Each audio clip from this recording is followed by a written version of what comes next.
va passer à toi. Donc, tu es le créateur de la marque Losange, marque d'upcycling. Est-ce que tu peux un peu revenir sur ton parcours? Qu'est-ce qui t'a fait créer cette marque?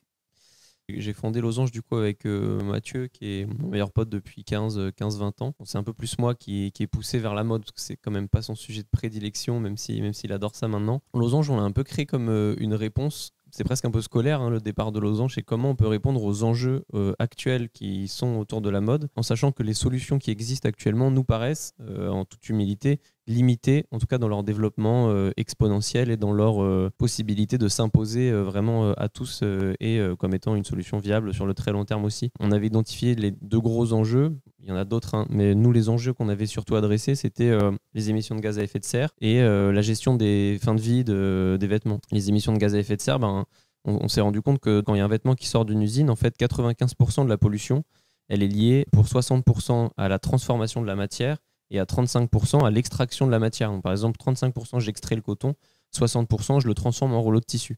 Et après, il y a quelques pourcents sur la confection, il y a quelques pourcents sur le transport, etc. Mais tu te dis, en fait, la majeure partie du problème vient de comment on crée la matière à l'origine. Partant de ce concept-là, on s'est dit, comment on fait pour réutiliser de la matière qui existe déjà et qui n'aurait pas besoin d'être transformée de manière chimique pour pouvoir arriver à une matière utilisable. Et c'est là que le concept d'upcycling, c'est un peu, on s'y est intéressé de plus près, en se disant, on va réduire d'un côté les émissions de gaz à effet de serre de manière drastique, et d'un côté, on va permettre de revaloriser à très grande échelle des vêtements. Parce que là où, par exemple, le recyclage ou la seconde main ne va pas recycler tous les vêtements, l'upcycling a la possibilité, dans les faits, de recycler l'intégralité des vêtements qui sont actuellement disponibles sur la Terre. Donc en termes de possibilités de développement et d'impact futur, c'est incomparable avec toutes les solutions qui existent. Ton déclic écologique, peut-être revenir sur ton parcours d'études, etc. Voilà, est-ce que tu t'es spécialisé là-dedans ou c'est venu un peu après? Et ensuite, peut-être revenir sur Losange. Depuis combien de temps tu l'as créé? Et quels sont tes projets futurs là-dessus? Le déclic écologique, je pense que je l'ai eu au fur et à mesure. J'ai eu la chance, je pense, de faire Sciences Po à Lyon, et qui a des défauts et des qualités, mais qui a quand même pour défaut d'ouvrir pas mal sur ce genre d'enjeux, les enjeux sociétaux et environnementaux. On est très au fait de ces choses-là, pas parce qu'on les voit en cours, mais parce que l'entourage dans lequel on est, les petits écosystèmes dans lesquels on est, nous invite un peu à réfléchir sur ces thématiques-là. Et après, je pense que l'enjeu écologique, il est... Moi, au début, je l'ai vu de manière très pragmatique, en me disant, oui, il y a un énorme problème. Je ne suis pas tombé des nues, juste c'est vrai que d'un coup, tout le monde en parlait et c'était une évidence. Et ça l'a été depuis le jour où j'ai compris les enjeux, parce qu'au début, il y a quand même une phase aussi de compréhension. Je pense que la crise écologique, c'est aussi une affaire de pédagogie énormément. C'est que si les gens ne comprennent pas, en fait, c'est impossible d'inviter les gens au changement. Et moi, c'est à partir du moment où je l'ai compris, et c'était au tout début de mes études, que je me suis dit, il faut que tout ce que je fasse après, par la suite, s'oriente par rapport à ça. Et c'est un peu dans ce sens-là qu'on a créé Losange, quoi. En disant comment aujourd'hui on peut avoir le plus d'impact sur le secteur, en choisissant un secteur sur lequel on a des affinités, évidemment. Le secteur de l'énergie ou le secteur du transport, perso, j'ai aucune affinité avec, donc j'allais pas. Mais le secteur du textile, le secteur de la mode, j'avais des vraies affinités avec depuis très longtemps. Et je me suis dit, je vais faire quelque chose sur ce secteur-là. Et c'est comme ça qu'on a créé Losange, avec ce que je disais, la création de Losange comme une réponse presque académique à comment on réduit les émissions de gaz à effet de serre tout en augmentant la part de vêtements revalorisés. On fait Losange, quoi. Et du coup, donc Losange, c'est une entreprise qui est basée à Nevers. Pourquoi Nevers? Est-ce que vous avez des boutiques à Paris? Est-ce que vous êtes que sur Internet? Comment on peut avoir accès à vos créations? Nevers, parce que c'est la plus belle ville de France. Et je le dis, et je suis fier de le dire maintenant. Je pense que Lou peut en attester. Elle hésite encore aujourd'hui à venir habiter à Nevers. Je dois la retenir, mais elle n'est pas loin. Non, Nevers, c'est qu'avec Mathieu, on est originaire de là-bas, tout simplement. C'est une ville qui est super chouette. C'est un territoire qui a une histoire avec le textile, un peu moins maintenant. Et ça avait du sens pour nous de créer une entreprise dans un territoire qu'on aime et dans un territoire qu'on a envie de voir grandir avec nous. On n'est pas la seule entreprise à être revenue sur Nevers pour créer quelque chose. Et il y en a d'autres. On est au sein d'un incubateur qui s'appelle le Village Baïséa, où il y a plein d'entreprises qui ont des projets à impact, des projets sociétaux, des projets à plein de visées. Il y a tout un écosystème qui s'est créé là-bas et nous, on est fiers d'en faire partie. Losange, c'est disponible en ligne sur losange.com. Sur Paris, ce sera disponible assez rapidement. À partir du 15 novembre, on sera en boutique jusqu'au 31 décembre dans le Marais. Ce qu'on voit à l'écran, c'est rue des Minimes, c'est notre nouvel atelier, la grande salle de découpe à laquelle on fait toutes les créations. Comment on récupère et on choisit de la matière. Chez Losange, on procède un peu à l'inverse de ce que ferait une marque classique. C'est-à-dire on ne va pas partir du design, on va partir du gisement de matière qui a été identifié. Si par exemple on se rend compte qu'il y a des centaines de milliers de suites de seconde main qui sont disponibles, eh ben, on va voir comment on va travailler avec cette matière-là. Pareil pour les jeans, pareil pour les pantalons en velours, qui sont un peu les pièces phares qu'on a en ce moment. On identifie le gisement et après, qu'est-ce qu'on va faire avec? Et c'est à partir de la matière que tout le processus de création va se faire par notre équipe de stylistes. Évidemment, c'est pas que de moi, je suis une influence, mais je suis pas derrière les dessins et les prototypes. C'est Clémence et Capucine, que je salue ici. Et aujourd'hui, Losange, c'est combien de personnes derrière? On est 14 à Losange. On espère être de plus en plus. Souvent, on dit ça, c'est plus peut-être une catchphrase marketing, mais Losange, c'est vraiment un modèle de l'emploi et du réemploi. C'est à la fois un modèle qui va permettre de réemployer beaucoup de matière.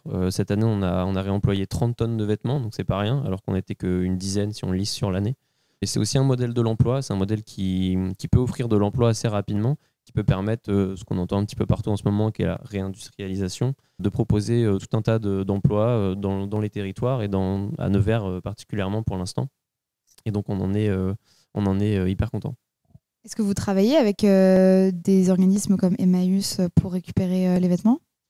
Aujourd'hui, on travaille principalement avec le centre de tri Eureka Fripe à Rouen, avec qui on a une très très bonne entente, une très bonne collaboration, parce qu'ils ont vraiment compris l'enjeu de l'upcycling. C'est difficile de travailler avec les centres de tri, c'est honnêtement un des combats que je mène dans ma région Bourgogne-Franche-Comté, parce qu'aujourd'hui, les centres de tri sont quand même vachement orientés autour des acteurs historiques avec lesquels ils faisaient du business, c'est les recycleries et les friperies.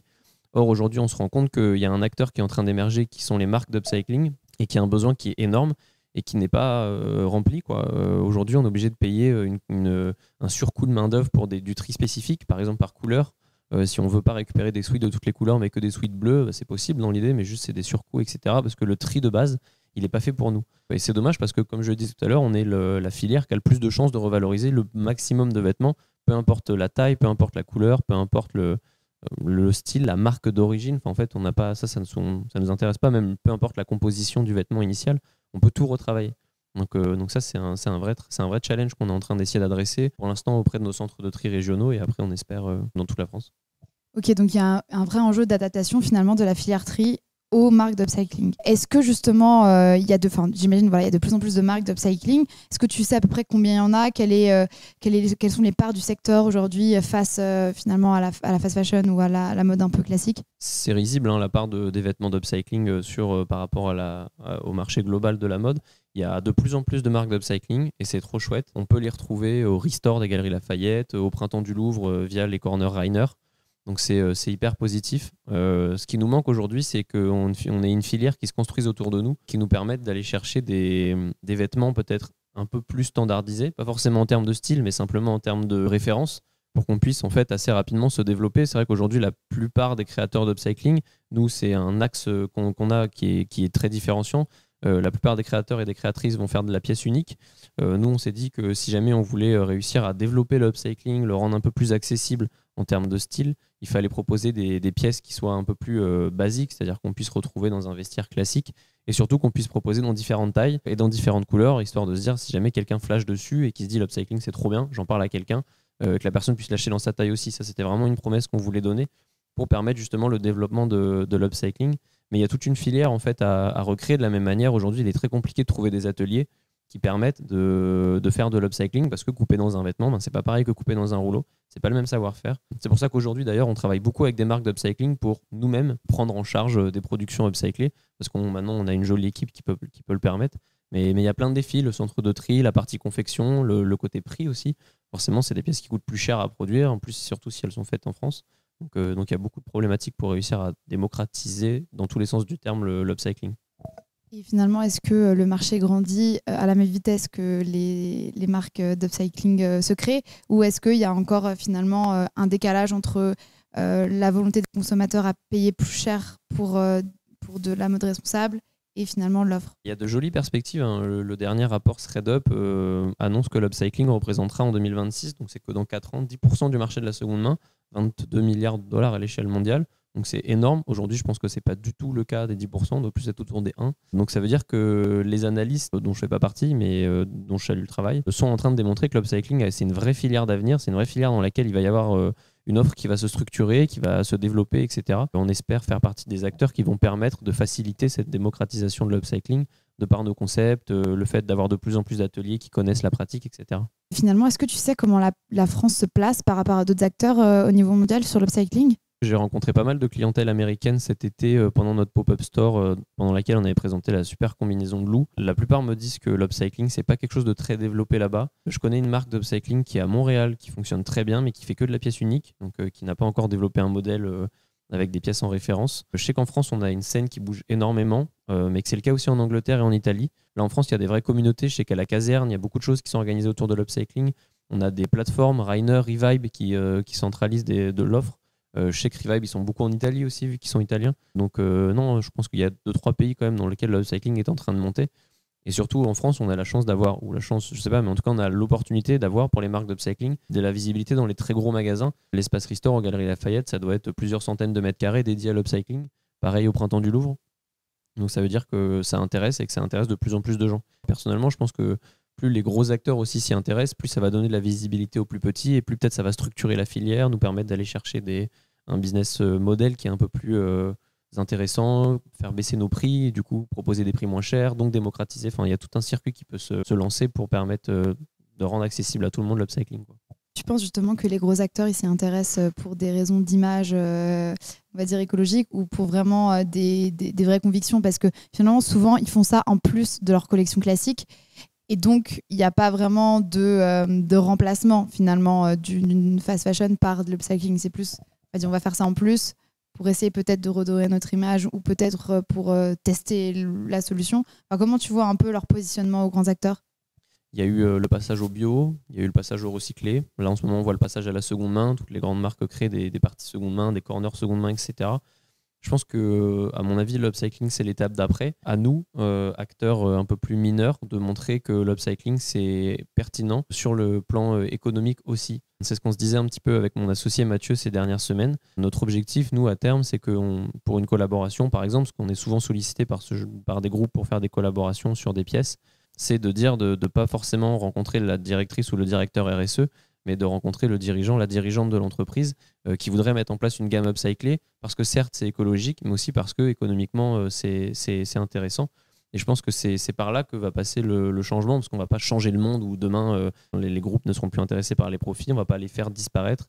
Les législations n'empêcheront jamais les groupes les plus polluants forcément d'exister.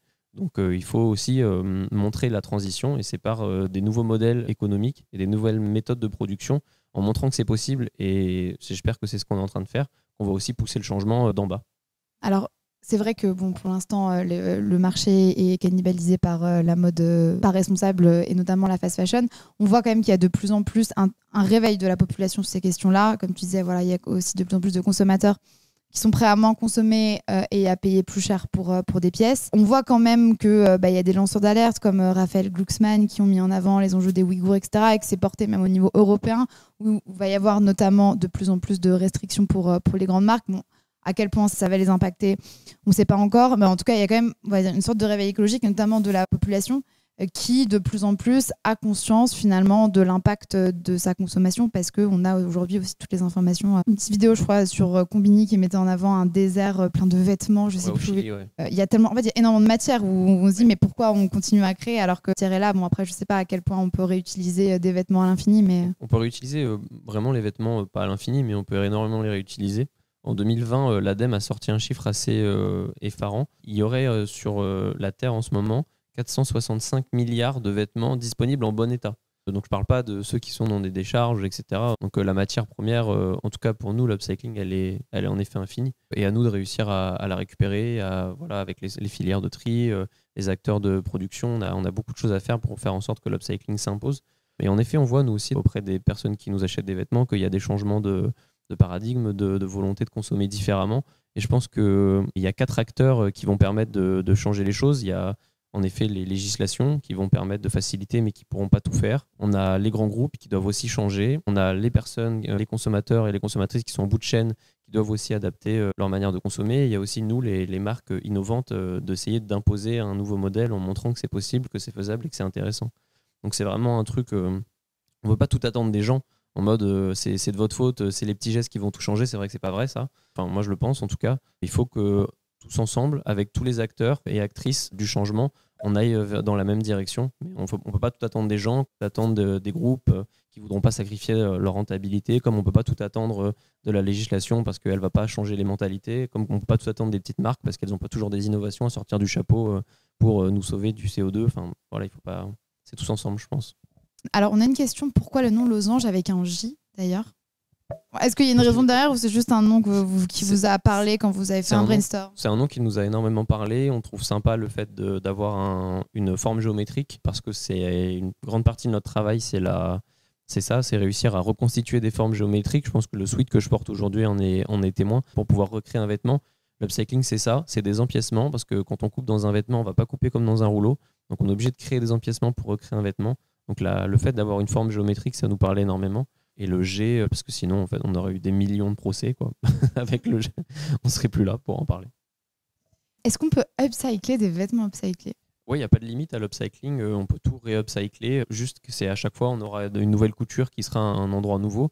Mais je sais que nous, il nous arrivait plusieurs fois de récupérer des prototypes qu'on avait fait il y a plusieurs années pour en refaire des nouveaux prototypes, en recoupant à l'intérieur, etc. À chaque fois, il y aura juste de plus en plus d'empiècements. Ce sera au pire un peu plus marqué. Mais dans l'idée, oui, tout est réupcyclable. Ce qu'il faut juste changer, des choses que nous, personnellement, on utilise neuf. Dans nos vêtements, c'est 98% de seconde main. C'est par exemple tout ce qui est boutons, fermeture éclair ou bord-côte de fin de manche. C'est des choses, si on veut assurer des finitions qui vont durer dans le temps, parce que le but, c'est pas non plus de faire des vêtements en réutilisant un bord-côte qui a déjà 15 ans et qui, du coup, au bout de 2 mois, va se détendre, ni un bouton qui a été ouvert des milliers de fois. C'est aussi de se dire on fait de l'upcycling durable pour pas qu'un vêtement 3 jours après vous nous le renvoyez parce que la fermeture elle a cassé parce qu'elle avait déjà été utilisée 10 000 fois quoi. Et on va revenir un peu du coup sur la visibilité des marques d'upcycling. Tu as décidé de travailler avec Lou. Vous avez fait une collaboration sur un vêtement, une combinaison. Est-ce que vous pouvez justement revenir sur votre collaboration, la genèse finalement, comment ça a commencé? On a décidé avec Losange un terme qui n'a pas été trop employé depuis le début. On a parlé beaucoup de créateurs, créatrices de contenu, influenceurs, influenceuses. Nous, on a vraiment voulu développer une logique d'ambassadeur, d'ambassadrice avec Losange, en se disant qu'on va prendre des personnes et travailler avec eux et avec elles jusqu'au bout. Si elles le souhaitent.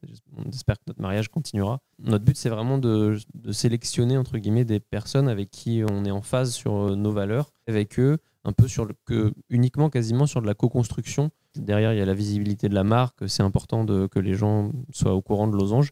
Mais le but, c'est vraiment de proposer aussi derrière aux influenceurs, aux influenceuses, aux créateurs, créatrices de contenu, des choses qui soient sympas à faire. Je pense que c'est aussi intéressant. Je pense que le travail de Lou perdrait du sens si on lui disait juste tiens, Lou, on t'envoie un colis, mets-le en avant, quoi. C'est vrai que ça n'aurait pas de sens. Le principe de co-création, je pense, c'est ce qui permet d'impliquer les personnes avec lesquelles tu travailles, de faire travailler la créativité des gens que tu choisis parce que tu les choisis pour quelque chose, pas juste parce qu'ils ont une communauté. C'est cette logique-là qu'on essaie de mettre en avant avec Losange. De mon côté, j'ai reçu un mail qui me disait salut Loudeb, est-ce que tu veux créer un vêtement avec une marque d'upcycling qui est Losange? Ça m'a tout de suite carrément parlé, notamment le fait que vous essayez de faire en sorte de créer des vêtements upcyclés qui sont destinés à un public qui porte pas forcément de seconde main en général, et ça me parlait énormément et je me suis dit c'est l'occasion de créer un vêtement cool et responsable et tout ça, et j'ai direct accepté, puis on s'est vu et je suis allée dans ce magnifique atelier. J'ai découvert Nevers, cette ville fantastique et toute l'équipe. Est-ce que vous pouvez nous parler un peu plus de la création que vous avez faite, cette fameuse combinaison? Comment vous l'avez créée ensemble? Il y avait du coup du lin et comme disait Simon, Losange travaille à partir des matières qu'ils ont déjà pour ensuite imaginer les vêtements. Et donc du coup, il y avait du lin. Et moi, le lin, ça m'a parlé. Je me suis dit, il faut grave qu'on fasse une combinaison un peu large en lin, un peu une coupe qui peut aller à tout le monde et tout. Hyper confortable. Et on a fait les dessins. Enfin, j'ai pas fait les dessins vu que je sais pas dessiner, mais les stylistes de chez Losange ont commencé à faire les dessins, à faire les protos et tout. Il y en a eu plusieurs. Au début, ça ressemblait à rien et à la fin, c'était magnifique. Le principe de faire des prototypes. Et voilà. Et du coup, ça a donné cette combinaison. Est-ce qu'elle est encore disponible? Est-ce que c'était une édition limitée? On en a fait une cinquantaine, c'est à peu près. Il y en a vraiment pas mal qui se sont vendus. La pièce a beaucoup plu parce qu'on a vraiment réussi à développer un truc avec Lou qui soit portable par tous, tout le temps, de plein de manières différentes. Comme je racontais à Lou, on l'avait vendu particulièrement pendant le pop-up store qu'on avait fait cet été. Et honnêtement, à chaque fois qu'une nouvelle personne l'achetait, elle la mettait différemment. parce qu'on avait permis en fait de pouvoir mettre un foulard autour pour resserrer au niveau de la taille, ou de pas le mettre, de mettre des boutons qu'on pouvait ouvrir, qu'on pouvait fermer. On peut même, vu que c'est du lin assez épais, on peut le porter en hiver par-dessus un pull à col roulé. Enfin, il y a plein d'utilisations possibles. Il nous en reste et on en est très content. On va probablement l'été prochain en refaire quelques-unes et les pimper un petit peu, parce que là on les avait fait toutes blanches. On va probablement les broder avec un artiste avec lequel on travaille des fois en broderie. Donc pour essayer de les reproposer, le but étant de ne pas se dire on a du stock, on n'en fera plus jamais rien, mais de les reproposer dès l'année prochaine. Et finalement, il y a un enjeu autour de la mode responsable dont on a parlé avec Lou, c'est l'enjeu des budgets au niveau de l'influence. Alors, vous aviez justement dégagé du budget pour travailler avec des influenceurs. Est-ce que c'est quelque chose qui peut être assez, on va dire, singulier dans notamment l'upcycling, parce que c'est des marques qui n'ont pas forcément de budget. Vous avez directement pensé justement que vous avez travaillé avec des influenceurs et vous vous êtes dit, il faut absolument dégager du budget, on ne peut pas faire que du gifting. Comment vous avez créé justement cette stratégie d'influence? On s'est tout de suite dit qu'il fallait faire appel à des professionnels, parce que c'est des professionnels de l'influence. C'était très intéressant pour Losange, mais on a tout de suite, comme je l'ai dit, voulu développer cette logique d'ambassadeur, d'ambassadrice. Je l'ai dit dans mon premier mail à Lou et je pense que c'est ce qu'on fera. On travaillera qu'avec elle tant qu'elle voudra travailler avec nous et que tout se passera bien, et j'en ai aucun doute.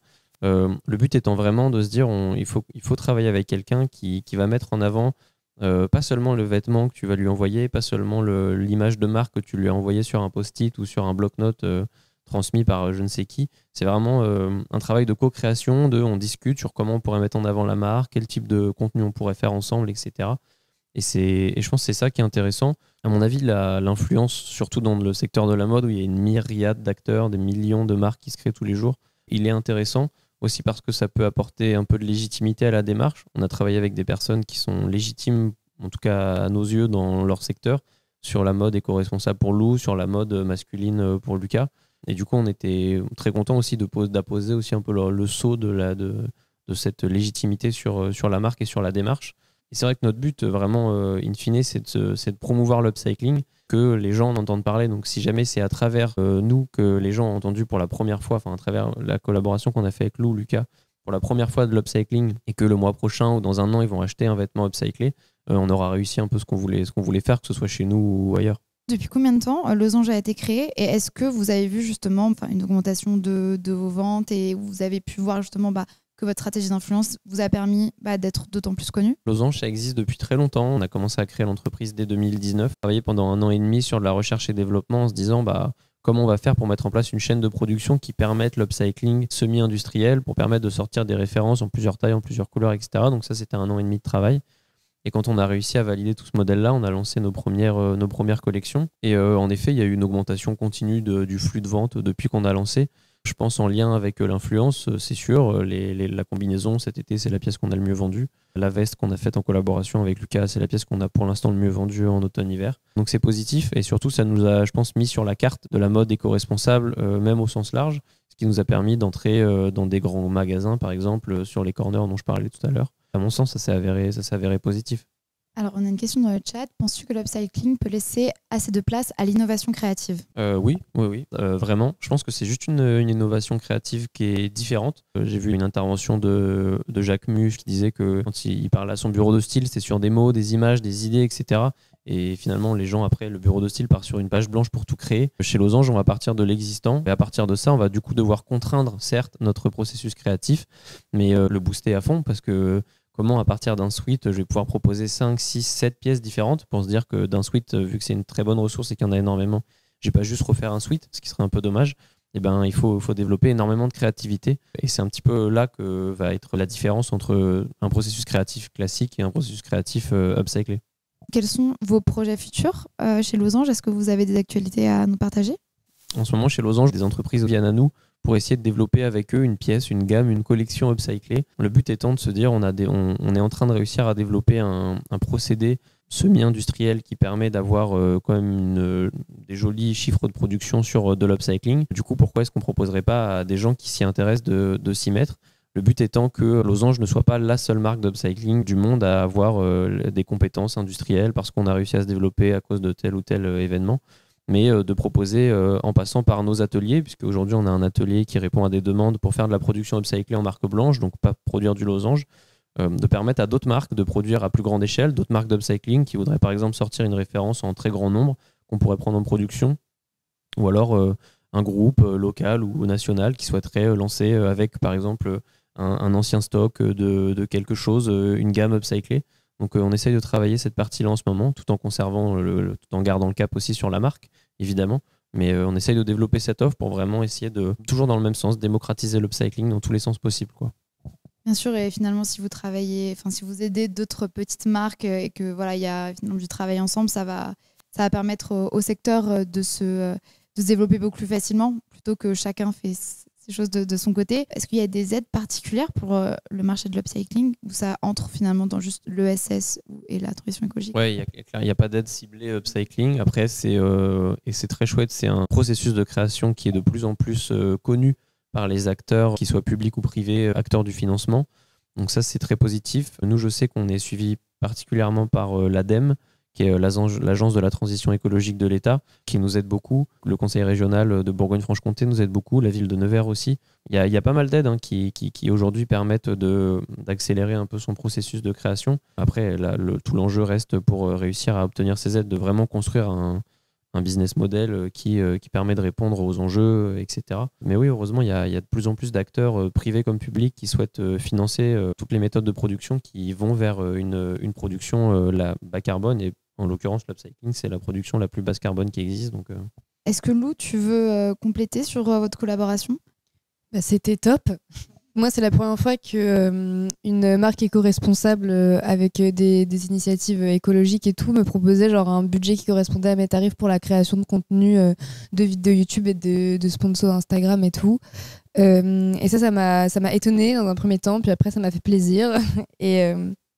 Mais j'espère que de plus en plus, les marques éco-responsables arriveront à débloquer un peu de budget pour les influenceurs, parce que ça peut peut-être en motiver certains à se pencher plus sur ce genre de collaboration.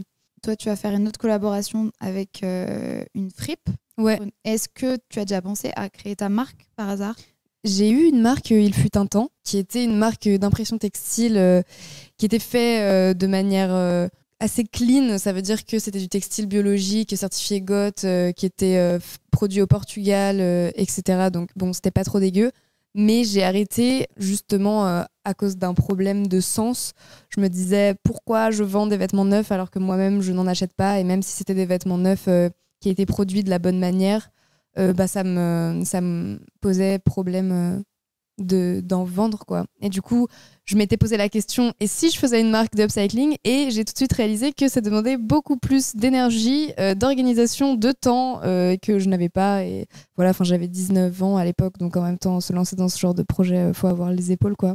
Et je les avais pas. Mais du coup, j'ai trouvé la solution à ma vie, c'est de collaborer avec des marques. Voilà.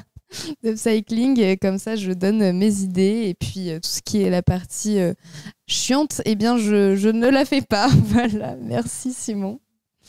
C'était ta première collaboration avec une marque d'upcycling? Non, j'avais fait une collaboration avec une amie qui s'appelle Zoé, qui a une marque d'accessoires qui s'appelle PWK, qui utilise du matériau inutilisé. Genre, on peut dire que c'est du tissu dormant d'agriculture, en gros.